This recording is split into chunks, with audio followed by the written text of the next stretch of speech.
our cornerstone event that we talked about the cornerstones of our faith.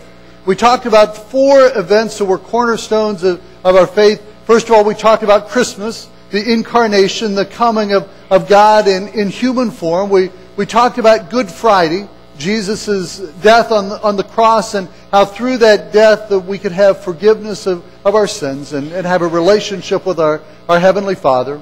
We talked about Easter. On Easter, celebrating the resurrection. And if the grave had not been empty on that Easter morn, then our faith would be all for naught. But because the grave was empty, we know that Jesus had power over death and the grave. And then the 4th cornerstone of our faith is Pentecost. Pentecost was an event that actually was a festival that was celebrated many generations before Jesus. And it was celebrated 50 days after the Passover. And so the Pentecost, being a cornerstone of our faith, is not the Pentecost of the Jewish festival, but rather the Pentecost of our faith that we celebrate is that the coming of the Holy Spirit on one of those Pentecost festivals, on one of those festival days. And if I were to ask you which of those events, Christmas, Good Friday, Easter, or Pentecost, is the most important, which one might you say? Which one do you think is the most important?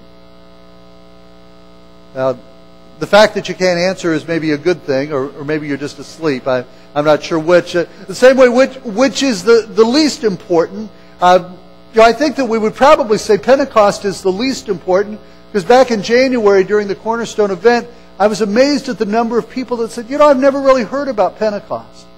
I thought, well, if you really have never heard about Pentecost, then you probably also don't know a whole lot about the Holy Spirit, because the Holy Spirit came on Pentecost. Which one of those events is the least important? Well, the thing is, they all have importance to our faith. It's kind of like if we would say to the choir up here that we're going to cut one of the legs off of your chair. And so which one is least necessary?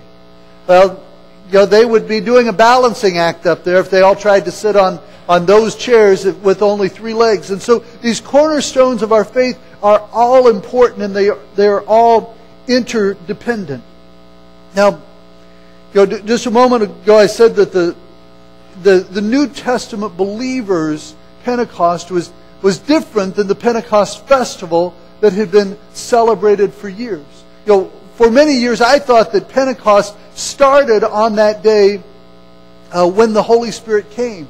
But it was a festival that had been going on for many generations. Back on September the 11th, 2001, the phrase 9/11 took on a whole new meaning. Before September the 11th, 2001, if I had said 9/11, it really wouldn't have meant anything. You might have thought, well, that stands for September 11th, but no big deal.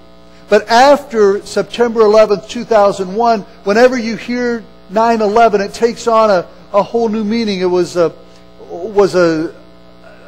day that was so significant in the life of our nation and even in our world. It's a day that when you think 9/11, for many of us brings a lot of emotion. 9/11 was something that took on meaning after September 11th, 2001. Well, Pentecost had meaning before the Holy Spirit came, because it was a Jewish festival. It was a Jewish festival that celebrated 2 things. One was it celebrated the harvest, and people would bring the first fruits from their fields in as an offering to God. And also on Pentecost, they remembered the giving of the 10 Commandments. They celebrated the giving of the 10 Commandments with the Pentecost festival. But for the New Testament believers, Pentecost took on a whole different meaning, because that was the day in which the Holy Spirit came. Now, back in January when there were people who were saying, well, I've never really heard of Pentecost before. At that point I decided that come Pentecost, which is this is Pentecost Sunday, that we were going to begin a sermon series about the Holy Spirit. So today is just briefly laying some foundations of that series that we're going to do for the next month that focuses on understanding the Holy Spirit and how we experience the Holy Spirit. You know, it's amazing to me how God chooses to work. You know, Jesus had met with His disciples in the upper room for the Passover feast. It was a traditional Jewish meal in which they remembered how God had delivered the children of Israel from exile in Egypt. You know, it was a religious festival in which they not only remembered what God had done in the past, but they also looked forward to the Messiah who was to come, the one who was going to deliver Israel. And what happened in the context of that Last Supper as Jesus was celebrating the Passover feast with His disciples, God brought a whole new meaning to the Passover feast. Because He linked together the Old Covenant and the New Covenant. In the Old Covenant, they remembered the deliverance and looked forward to a Messiah who was to come. And in the midst of celebrating that Passover feast with His disciples, when Jesus broke the bread, and as they drank from the cup, that was supposed to remind them to look forward to a Messiah who was to come. As Jesus did that, He said, I am the Messiah.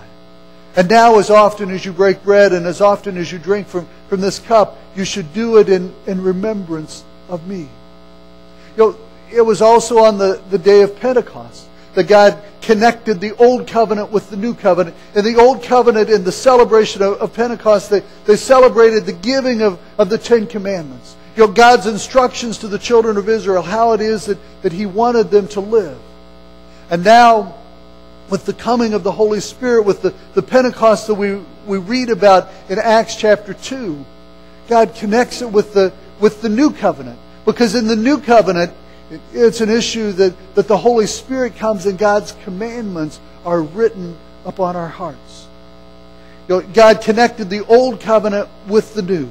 He connected the Passover, the Old Covenant, with the Last Supper of the New Covenant. He connected Pentecost, celebrating the giving of the Ten Commandments, in the Old Covenant, with the Pentecost of celebrating the giving of the Holy Spirit with the New Covenant. God uses ordinary happenings and means to accomplish His purposes. Now, I want you to think about first century. How is it that word traveled? How was it that news would travel around the world that something had happened? Well, by and large, it was by word of mouth.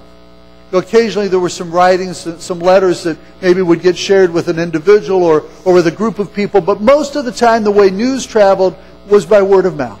And so it would take many days or weeks, months, maybe even years for news of some event to travel over the miles to other countries. Well, whenever there was a major festival in Jerusalem, like Pentecost, there were faithful Jews from hundreds of miles away, even over 1,000 miles away, that would travel to Jerusalem for this festival. And that's what's happened during Pentecost. There are people from many different races, people who speak many different languages, people of many different nationalities have all descended on Jerusalem for the purpose of celebrating Pentecost.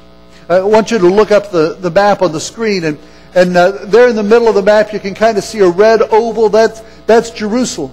And there were people who traveled hundreds, even over 1,000 miles to get to Jerusalem. And I want you to get a sense of where all they came from. The passage tells us that there were Parthians and Medes and Elamites, residents of Mesopotamia and Judea and Cappadocia, Pontus and Asia, Phrygia and Pamphylia, Egypt and the parts of Libya near Cyrene, visitors from Rome. Those folks from Rome were over 1,000 miles away. Both Jews and converts to Judaism, Christians and Arabs. What's amazing to me is that God can do miraculous things, and yet God often chooses to use ordinary means to reveal Himself.